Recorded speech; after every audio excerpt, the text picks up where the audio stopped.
Hello friends, अस्सलाम वालेकुम and welcome to reality TV. दोस्तों, केटी पोलर एक 20 साल की लड़की है। ये लड़की अमेरिका में रहती है। इस लड़की की कहानी काफ़ी अजीब है जो आज की इस वीडियो में मैं आपको सुनाऊंगा। 1996 में केन पोलर और इसकी बीवी रूथ अमेरिका से चाइना पहुंचे थे। इनके 2 बेटे भी थे, लेकिन ये दोनों मियाँ बीवी चाइना में किसी लड़की को अडॉप्ट करना चाहते थे। दोस्तों, दूसरी तरफ चाइना में एक गरीब फैमिली रहती थी, जूलिडा और क्यान फेंगजियांग। ये दोनों मियाँ बीवी थे। इनकी 2 बेटियां थीं। इनकी छोटी बेटी सिर्फ 3 महीने की थी। चाइना की बढ़ती हुई आबादी की वजह से चाइना में उन दिनों 1 चाइल्ड पॉलिसी जोरों पर थी, यानी लोगों को सिर्फ एक बच्चा पैदा करने की इजाजत थी। लेकिन इनके 2 बच्चे पैदा हो चुके थे और ये लोग बहुत ज्यादा परेशान थे। इसी परेशानी ने इन मियाँ बीवी को एक बहुत मुश्किल फैसला लेने पर मजबूर कर दिया। दोस्तों, इन दोनों मियाँ बीवी ने अपनी 3 माह की बच्ची को एक बास्केट में डाला और चाइना की एक बिजी मार्केट में पहुंच गए। यहाँ इन्होंने एक यतीम खाने के सामने इस बच्ची को छोड़ दिया और वापस अपने घर आ गए। ये फैसला इनके लिए बहुत मुश्किल था, लेकिन इनके पास शायद कोई और ऑप्शन बची ही नहीं थी। दोस्तों, यही वो बच्ची थी जिसका नाम केटी पोलर था, जिसकी कहानी पर आप ये वीडियो देख रहे हैं। अमेरिका से आए हुए वो मियाँ बीवी जो एक लड़की को अडॉप्ट करना चाहते थे, वो इसी यतीम खाने में पहुंच गए और इन दोनों को ये 3 माह की नन्ही बच्ची दे दी गई। लेकिन इनको एक अजीब सा खत भी दिया गया। दोस्तों, ये खत इस बच्ची के वालिदैन ने लिखा था और इस बच्ची के साथ उसी बास्केट में छोड़ दिया था। खत में लिखा था कि हम अपनी बच्ची को यहाँ नहीं छोड़ना चाहते, लेकिन हुकूमत ने हमें ऐसा करने पर मजबूर किया है। खत में एक और बहुत अजीब बात लिखी हुई थी। इन्होंने लिखा था कि हम चाहते हैं कि आज से 10 या फिर 20 साल के बाद हम अपनी बेटी से मिलें।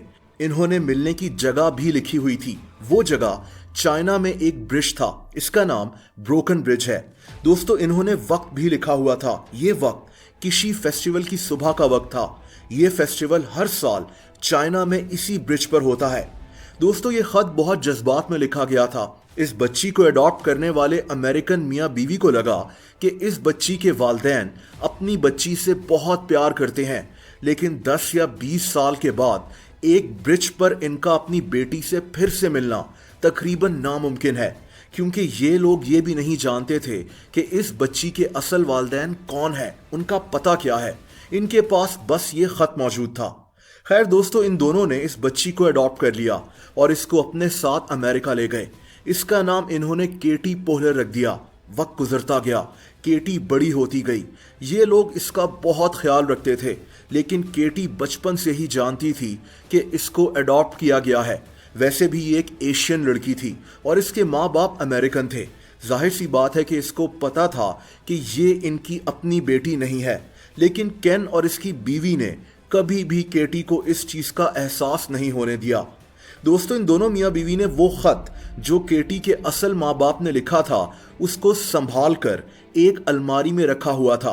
केटी जानती थी कि इसकी अडॉप्शन के बारे में इस खत में कुछ मालूमात हैं, लेकिन इस खत में क्या लिखा है इसको ये नहीं पता था और ना ही इसने कभी जानने की कोशिश की। इसके लिए केन और इसकी बीवी रूथ ही इसके असल माँ बाप थे। दोस्तों, 10 साल गुजर गए।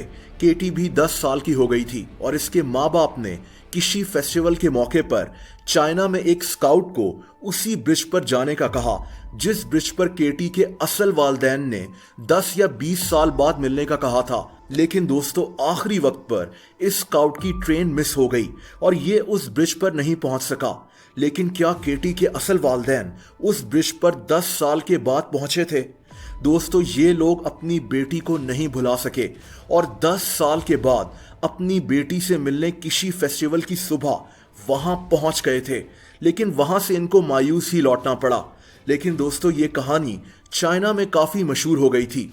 वहाँ के मीडिया ने इन माँ बाप की इस कहानी को काफ़ी कवरेज दी। ख़ास तौर पर इंटरनेट पर इस कहानी के मुतालिक काफ़ी कुछ लिखा गया था, लेकिन केटी इस बात से बेखबर थी। दोस्तों, ये लड़की अभी ये भी नहीं जानती थी कि इसके वालिदैन इससे मिलने उस ब्रिज पर आए थे और इसी तरह 10 साल और गुजर गए। केटी अब 20 साल की हो चुकी थी और अब वो वक्त आ चुका था कि इसको उस अलमारी में मौजूद वो खत पढ़ाया जाए जो इसके असल माँ बाप ने इसके साथ छोड़ा था। केटी को यह भी पता लगा कि इसकी कहानी चाइना में बहुत मशहूर हुई है। अलमारी में मौजूद खत पढ़कर केटी ना सिर्फ बहुत इमोशनल हो गई बल्कि हैरान भी रह गई। ये खत तकरीबन 20 साल पहले लिखा गया था।